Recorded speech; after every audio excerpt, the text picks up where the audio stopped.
ஒருத்தவங்க திட்டும் போது இன்னொருத்தவங்க அரவணைச்சா அது தெரியாது.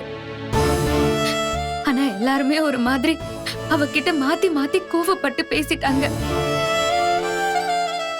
அவ இப்படி ஒரு சிச்சுவேஷனை இதுக்கு முன்னாடி ஃபேஸ் பண்ணதே இல்ல. சரி, ஸ்ருதி எங்க? வெளியதான் இருந்தா. இரு, நான் போய் கூட்டிட்டு வரேன்.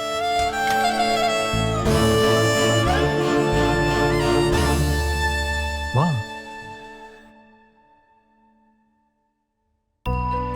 எங்கடா போயிருந்த? விளையாடிட்டு இருந்தப்பா. சாரிடா ஸ்ருதி, எல்லாரும் உன்னை திட்டாங்கல்ல. அம்மா மேல கோவமா?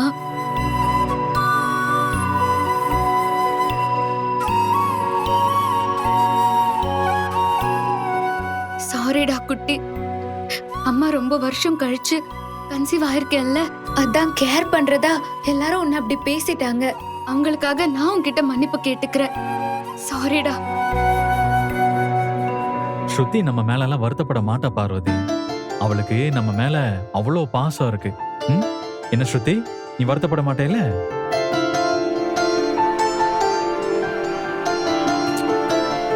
ஸ்ருதி, கோவமா இருக்கியாடா?